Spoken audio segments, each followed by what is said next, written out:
In June 2025, the fourth richest man on Earth didn't just tie the knot. He shut down Venice.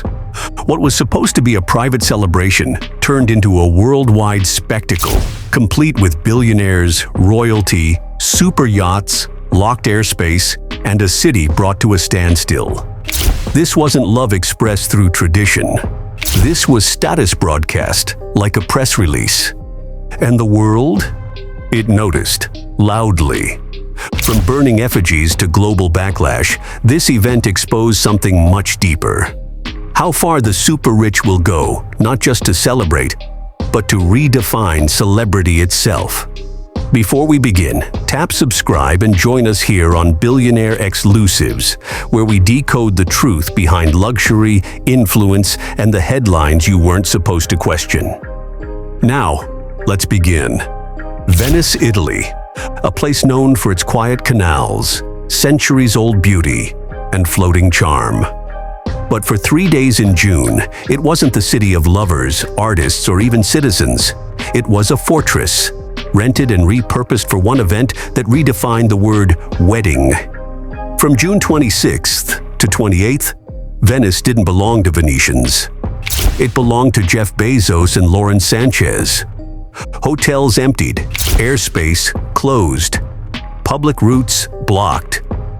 All for a ceremony that cost $220 million, an amount that could fund the education of an entire region, yet instead secured a few days of quiet skies, private security, and restricted canals. Locals weren't invited. They were evicted from their own routine. The city wasn't celebrating. It was being cleared for optics. There were no rumors of intimacy. No tearful vows went viral. What dominated global conversation were the logistics of excess 5 luxury hotels bought out, 90 private jets rerouted through Italy's smaller airports, helicopters floating above like expensive insects, $20 million spent on transportation alone, over $50,000 spent per guest. And yet, even with that scale of wealth in motion, something felt hollow. The joy, absent, the atmosphere, controlled. From the moment the first drone footage dropped online, the event felt less like a personal milestone and more like a campaign rollout. Lauren Sanchez didn't just delete her Instagram days before the ceremony for privacy. She left behind 2 highly polished photos, almost as if previewing a product launch. Gone was the TV reporter. Gone were the familiar posts. In her place stood a figure reintroduced through couture, diamonds, and elite placement. She wasn't just marrying into power, she was becoming part of the performance of power. At the wedding, she wore a custom $2.5 million gown, hand-stitched for 900 hours by artisans flown in from Milan. It was beautiful, yes, but it also didn't look like her.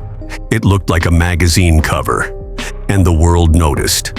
Fashion critics said it was elegant, but oddly rigid, heavy, designed to impress the camera, not comfort the bride.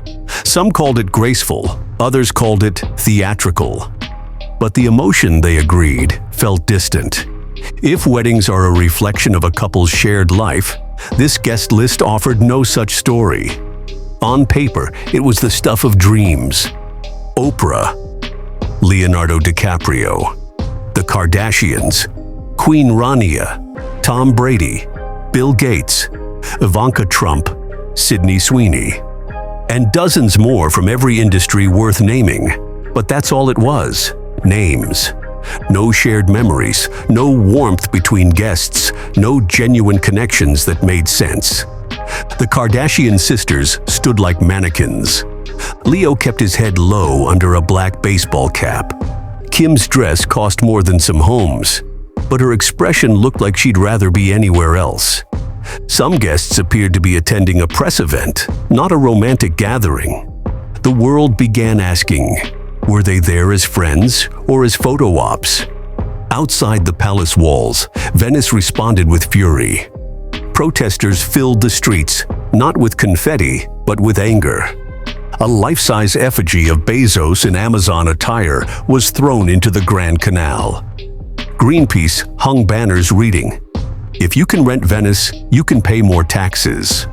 Local residents, long tired of over-tourism and foreign appropriation, had reached a boiling point. One activist summed it up bluntly, "We're not against weddings, we're against turning our city into a billionaire's theater." This wasn't celebration. It was a demonstration of wealth using heritage as a backdrop. As images flooded the internet, one thing became painfully obvious. This wasn't a circle of loved ones gathered in support. It was a roster of relevance. Guests didn't laugh together. They didn't lean in for warm conversations. No speeches went viral. No candid moments tugged at anyone's heart. It all looked like individuals waiting for their moment in front of a lens. Kardashian faces were emotionless. Khloe looked overheated. Sydney Sweeney wore a gown critics compared to something off a clearance rack. Fine for a gala, strange for a ceremony of this magnitude. Leonardo DiCaprio, the face of climate advocacy, attended incognito. Or at least, he tried to. His presence, wearing a low black hat and darting away from cameras, didn't go unnoticed. Social platforms had a field day. He's not even pretending to believe in this. The irony wasn't lost on anyone. For a man who once narrated documentaries about sea level rise to now arrive via jet to celebrate a wedding that required locking down an entire coastal city, the contradiction stung. Then came the most unexpected controversy of all: the carpet. Photos surfaced from the main ceremony showing a dull gray flooring rolled out across the venue.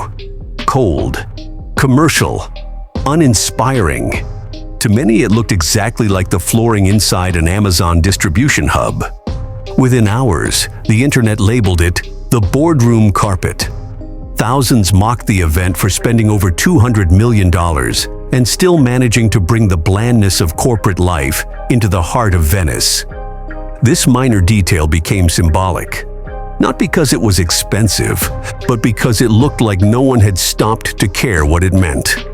At that price tag, a rug shouldn't be a talking point. Yet it was, because it confirmed what people already sensed. This wasn't luxury with soul, it was excess without reflection. Days before the wedding, Vogue had secured an exclusive with Lauren Sanchez. The shoot was polished, airbrushed, high fashion. But when the magazine hit social media, it didn't land with celebration. Instead, it faced sharp skepticism. The image wasn't of a bride in love. It was a solo performance, Lauren framed like a monarch, alone in her gown. Not long after, Vogue's longtime editor-in-chief stepped down. Suspicious timing. Whispers began to circulate. Had she refused to endorse the cover? Was this wedding just too branded, too empty, too distant from the human emotion Vogue had once stood for? The silence from the magazine only fueled speculation. A week after the event, Lauren posted a new photo. Not of her and Jeff, not of their first dance, but of her new ring. No traditional wedding band, just one enormous diamond that covered nearly her entire knuckle. There was no caption about commitment, no mention of vows. Just an image that seemed to say, "I now belong in this world." For viewers, it confirmed what many had feared. This was less about a union between two people, and more about entry into a different league of identity. A world where love isn't expressed quietly. It's measured in carats, flight logs, and cover stories. What kept surfacing in comment sections, reaction videos, and forums wasn't just criticism of the spending. It was the absence of anything real. No video captured a moment of genuine joy. No guest appeared truly relaxed. No memory from the event felt like it was made for the couple instead of the camera. It looked like a trailer to a film with no plot. The scale was enormous. The cost, unbelievable. But the takeaway? Nothing stayed with viewers except discomfort. One user summed it up perfectly. This wasn't a wedding, it was a 3-day advertisement for wealth. Despite the money pouring in, Venice pushed back. Local organizers were pressured to move parts of the celebration out of the historical center. A symbolic win for residents, yes, but also a stark reminder that even billions have boundaries. Civic groups began calling for regulations to protect public spaces from being shut down for private use. Because the message this event sent wasn't just about luxury. It was about who gets to take up space in today's world, and who gets pushed aside. This wedding didn't just blur the line between celebration and spectacle. It redrew it entirely. Jeff Bezos, once known for innovation and silence, had now entered the space of tabloid regulars. He posed, waved, smiled wide. Not as a business giant, but as a new kind of media figure. Lauren didn't just marry up. She leveled into a space where identity is curated, monetized, and leveraged across fashion houses, magazine covers, and luxury PR.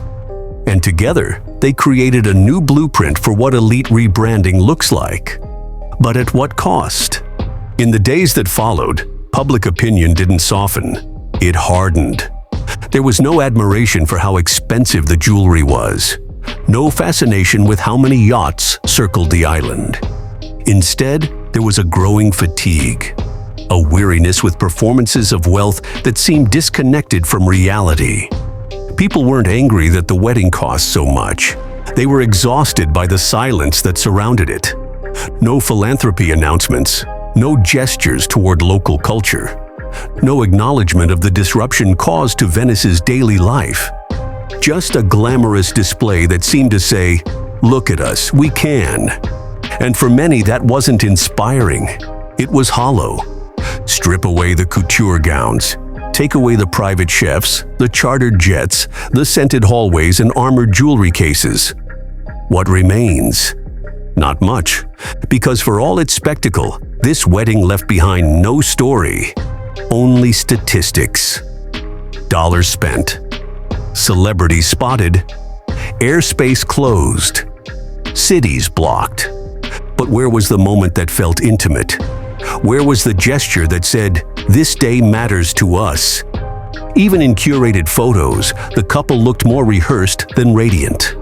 One commentator said it best: "You don't feel the love. You feel the pressure to be impressed."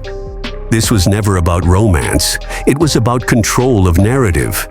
It revealed how billionaires no longer just want to be powerful. They want to be admired, envied, and iconic. Not for what they've built, but for what they represent. It also showed how public identity is no longer shaped by achievement, but by the scale of the spectacle you can afford to throw. Jeff Bezos didn't just marry. He rebranded from tech titan to luxury headline maker.